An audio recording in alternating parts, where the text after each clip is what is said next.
Hola y bienvenidos a esta exploración.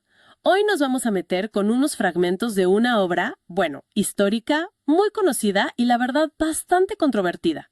Mi lucha de Adolf Hitler, escrita entre 1924 y 1926.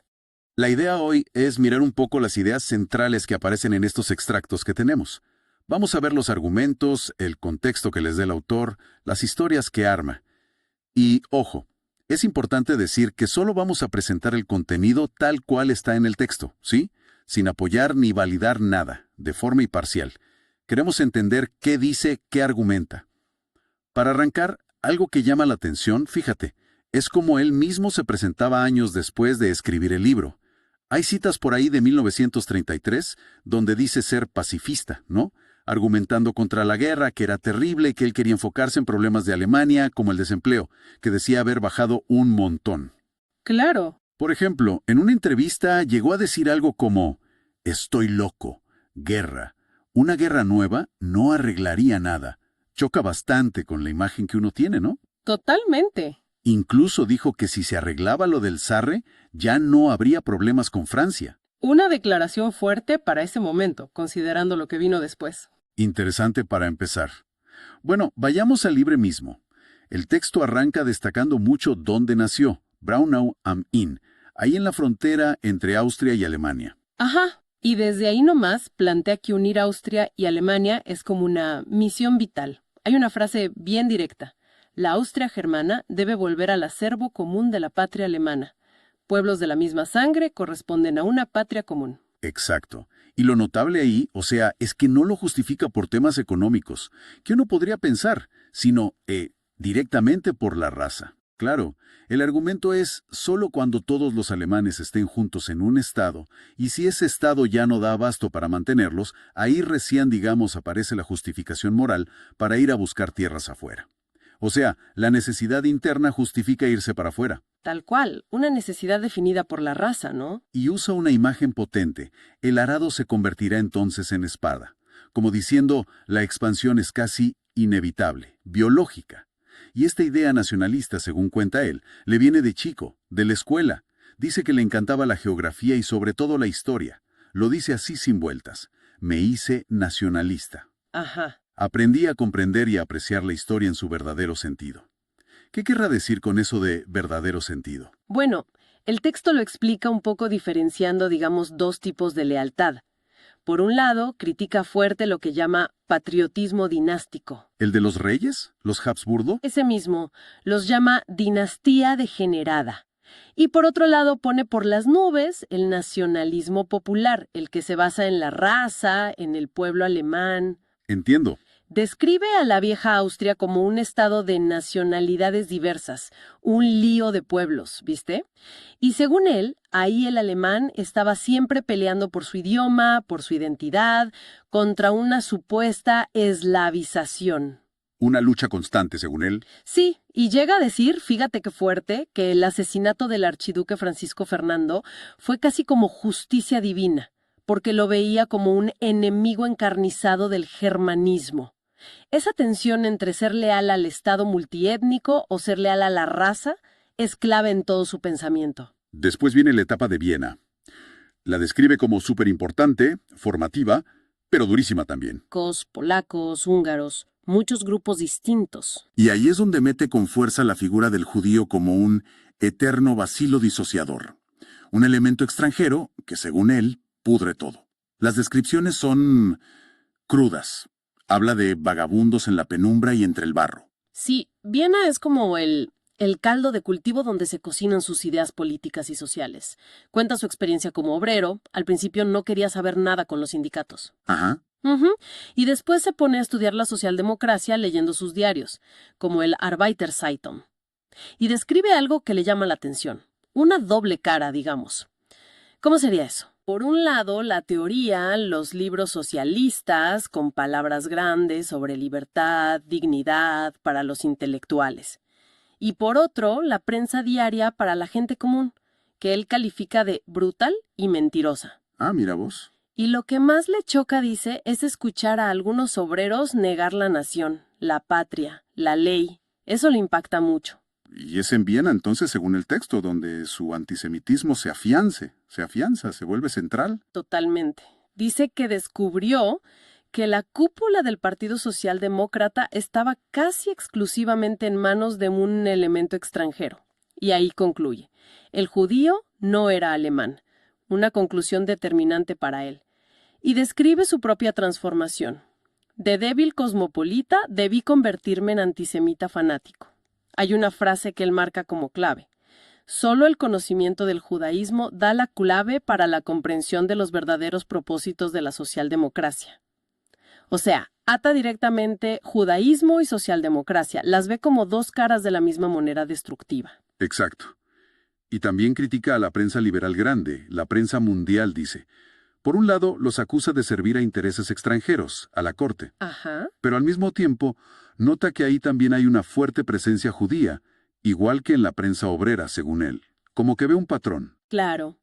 Y además de la socialdemocracia y el judaísmo, el otro gran culpable para él en Viena es el Parlamento austríaco. También le da duro al Parlamento. Durísimo. Lo ve como corrupto, inútil y la causa principal de que el germanismo en Austria estuviera en decadencia.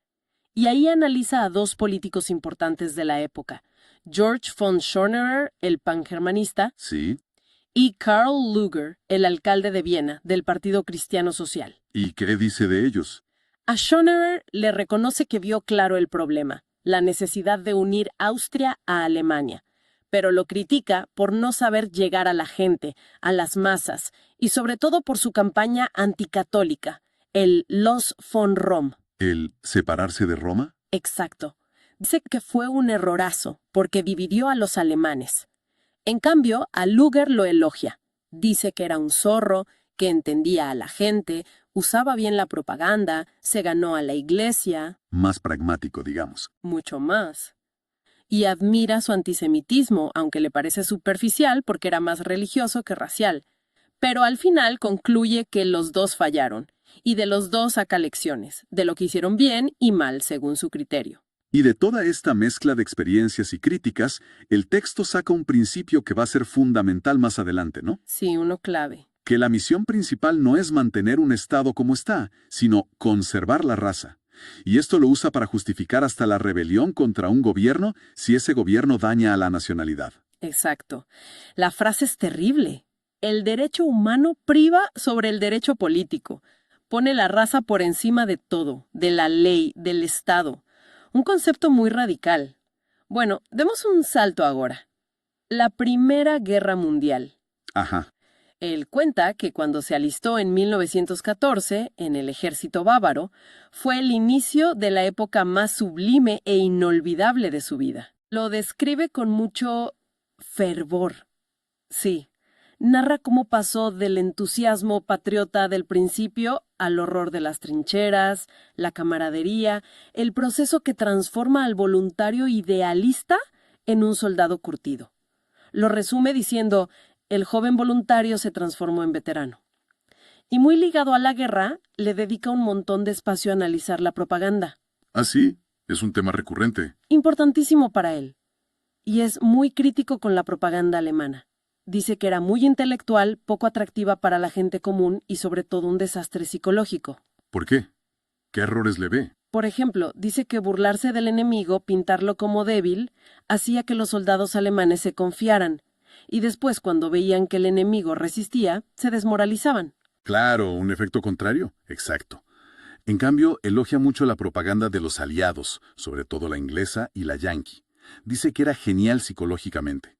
Simple, muy emotiva, repetitiva hasta el cansancio. Machacona. Sí, y siempre con el mismo mensaje. Los alemanes son bárbaros. Argumenta que esa simpleza y esa constancia eran mucho más efectivas para mantener alta la moral propia y el odio al enemigo. ¿Y qué lección saca de eso? La lección es clara. La propaganda tiene que ser popular, para el más tonto del grupo, digamos.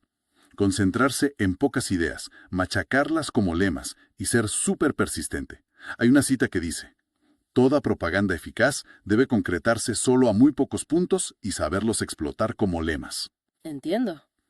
Otro punto que marca como un error gravísimo de Alemania en 1914 es, según él, no haber entendido bien qué era el marxismo. Ajá. vuelve sobre ese tema. Sostiene que el marxismo es internacionalista por naturaleza y que busca destruir los estados nacionales que no sean judíos, aclara él.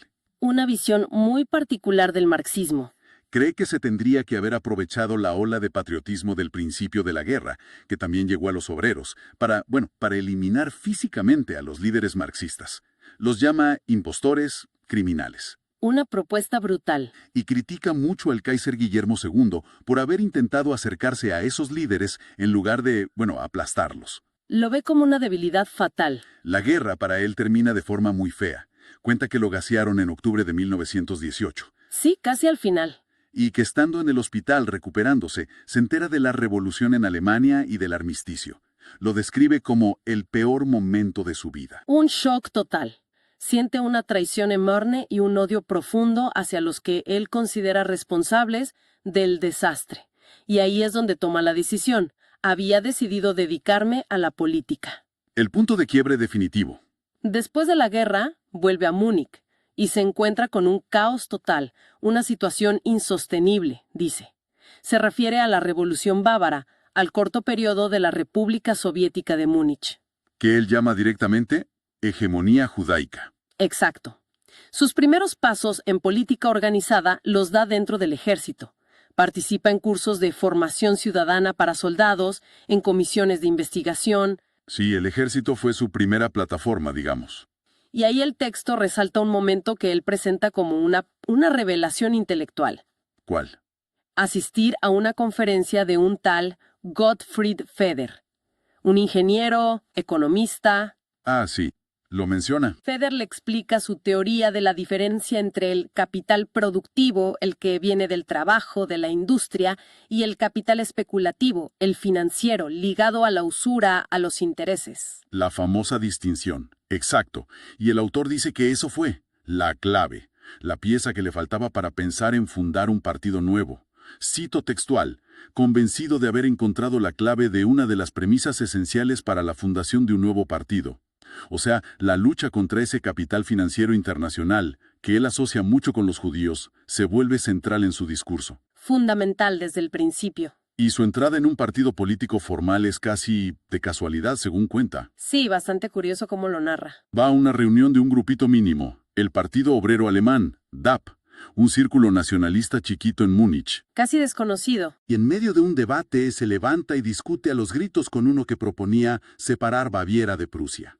Y al poco tiempo, ¡zas!, le llega una postal diciendo que lo aceptaron como miembro. Sí, como que lo reclutaron después de escucharlo hablar con esa vehemencia. Una vez adentro, el autor no tiene piedad con los fundadores del DAP, como Harrer o Drexler. No, los critica bastante.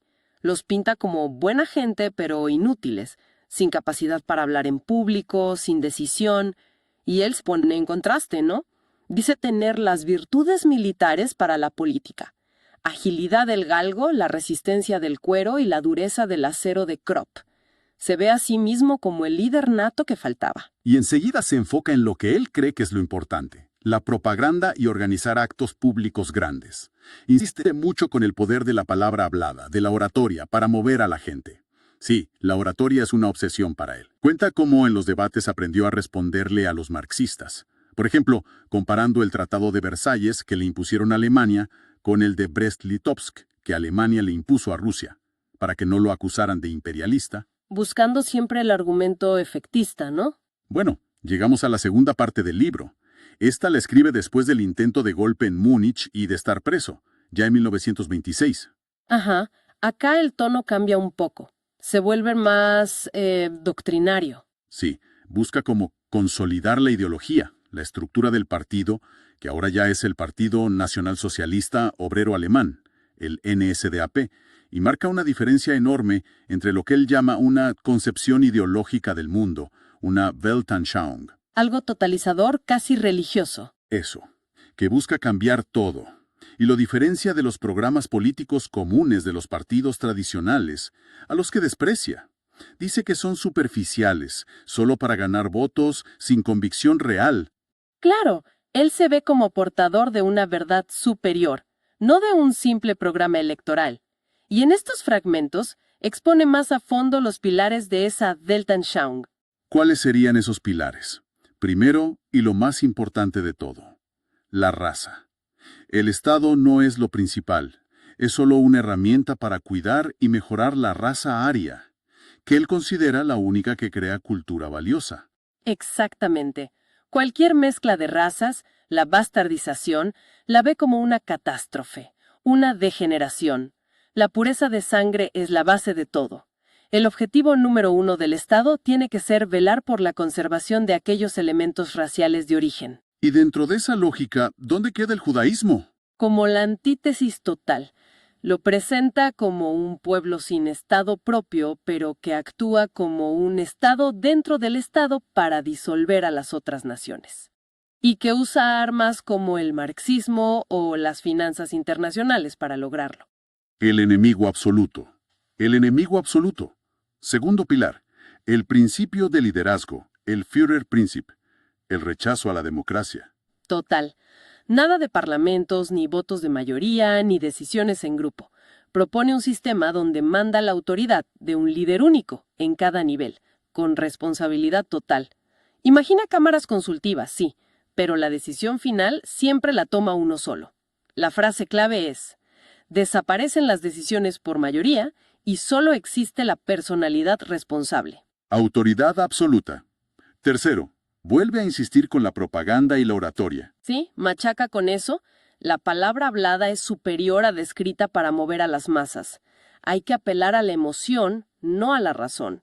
Ser intolerante con el que piensa distinto. Repetir pocas ideas, pero sin parar. La gran masa cede ante todo al poder de la oratoria, dice. Tal cual. Cuarto, define para qué están las SA, las secciones de asalto. Las camisas pardas. Esas. Dice que no son un ejército secreto ni un club de debate. Son la fuerza de choque del partido. Su trabajo es proteger los actos, intimidar a los rivales, sobre todo a los comunistas, y controlar la calle. La fuerza bruta, básicamente. Por eso dice, es más importante que sepan pelear, menciona boxeo, jiu-jitsu, que manejar armas. Y también remarca lo importante del uniforme. La camisa parda, el brazalete con la esvástica. Para identificarse, para impactar. Claro, para crear cohesión, visibilidad, impacto psicológico, las llama simplemente un medio protector y educativo del movimiento nacionalsocialista. Y cuenta una pelea en Coburgo en 1922 como el momento en que demostraron que servían contra el terror rojo, y se consolidaron. Finalmente toca otros temas de organización y de ideología, ¿no? Sí, varios más. Critica que las iglesias católica y protestante se metan en política.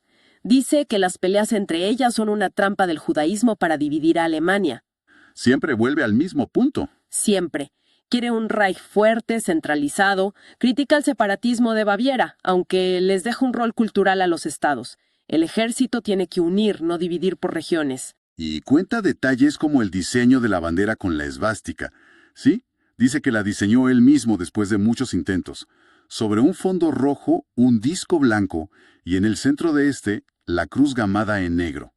Y menciona cómo reorganizó el partido para que fuera más eficiente y la compra del periódico Völkischer Beobachter para convertirlo en su gran herramienta de propaganda. Exacto, buscando orden y eficacia, rechazando el debate interno. Pasemos a la política exterior, que es un tema central en esta segunda parte. Fundamental. El texto rechaza totalmente la idea de volver a las fronteras de Alemania de 1914, antes de la guerra. Dice que ese objetivo es una insensatez política, incluso un crimen. Lo descarta de plano. Argumenta que esas fronteras no eran lógicas, ni fáciles de defender, ni alcanzaban para el futuro de Alemania. La frase es contundente. Las fronteras del año 1914 no tienen valor alguno para el futuro de la nación alemana. Entonces, ¿qué propone en su lugar? Bueno, acá viene lo más duro, quizá. Propone una política de expansión radical hacia el este de Europa, la famosa Ostpolitik, El espacio vital. el Lebensraum. El objetivo es conquistar territorio nuevo en Europa del Este para que se asienten los alemanes y asegurarse recursos. Se olvida de las colonias, del comercio mundial, de antes de la guerra. El foco es la tierra, en Europa. Y el objetivo principal es... Rusia. La ve debilitada por la revolución bolchevique, que él interpreta otra vez como dominación judía, y por eso cree que está lista para ser conquistada y colonizada por Alemania. Las citas son muy directas. Detendremos el eterno éxodo germánico hacia el sur y el oeste de Europa y dirigiremos la mirada hacia las tierras del este. Y también, la espada tiene que proporcionar únicamente el suelo. Es una visión brutal de conquista, justifícala por la raza. ¿Y con quién piensa aliarse para hacer esto? El texto es muy selectivo, ¿no? Muy. Menciona solo dos posibles aliados: Italia e Inglaterra. Italia e Inglaterra. Sí. A la Italia fascista de Mussolini la elogia por luchar contra el marxismo, la masonería, la prensa internacional, que él ve como herramientas judías. Claro, un modelo a seguir en cierto modo. Para él, sí. Con Inglaterra la cosa es más compleja. Ve una lucha interna ahí. Por un lado, los intereses británicos de siempre, que quizás verían bien una Alemania fuerte contra Francia o Rusia. El equilibrio de poder. Exacto. Y por otro lado, la supuesta influencia judía. Pero bueno, ve una chance de alianza. Lo que sí rechaza de plano es aliarse con naciones oprimidas como India o Egipto. ¿Por qué? Las considera racialmente inferiores e inútiles para sus clanes. No les sirven. Entendido. Por último, el texto habla del derecho de legítima defensa. Sí, critica mucho la actitud de Alemania después de 1918, los tratados como el de Locarno los ve como una humillación, y se enfoca en la ocupación francesa del Ruhr en 1923. Dice que fue una oportunidad perdida. Totalmente. Critica a muerte al gobierno alemán de ese momento y su táctica de resistencia pasiva. Le parece infantil e inútil. ¿Por qué inútil? Porque dice que aunque la pagaba el Estado, la resistencia la saboteaban desde adentro los marxistas. Es el argumento de siempre. No puedes pelear afuera si tenés al enemigo interno adentro. Primero limpiar la casa. Exacto. Insiste en que la única solución era aplastar al marxismo primero, para después poder enfrentar unidos a Francia. Y contrasta la debilidad alemana con la supuesta firmeza de Mussolini en Italia. Bien. Creo que hemos repasado las ideas principales que aparecen en estos fragmentos de Mi lucha. Vimos cómo arma una visión del mundo totalmente centrada en la raza, cómo critica la democracia, el marxismo, la influencia judía, cómo justifica la fuerza, la propaganda y cómo plantea un plan claro de expansión al este. Entonces, ¿qué nos deja todo esto? Lo que impacta, creo, al leer estos pedazos es ver cómo intenta construir una lógica interna muy cerrada, ¿no? Aunque esté basada en ideas racistas y antidemocráticas que hoy nos parecen aberrantes. Una lógica propia. Si busca conectar sus vivencias personales, bien a la guerra, a la posguerra, con una ideología que pretende explicarlo todo y dar una solución radical para todo. Se ve cómo cada parte, la crítica social, la teoría racial, la estrategia política, la justificación de la violencia, trata de encajar en esa idea central de lucha a muerte entre razas por sobrevivir y dominar. Lo llamativo es ese esfuerzo por darle coherencia interna, por muy retorcidos que sean los fundamentos. Y para cerrar esta exploración, quizás nos queda una pregunta dando vueltas sobre la relación que el mismo texto plantea entre las ideas y los métodos, ¿no? Entre la ideología que proclama y las acciones que propone para llevarla a cabo. Claro, entre el fin y los medios. Exacto. ¿Cómo justifica el autor usar medios como la violencia, la manipulación, la eliminación de los que piensan distinto en función de esos fines que él dice que son vitales para la nación? Es algo para pensar, ¿no? Al enfrentarnos a fuentes como esta.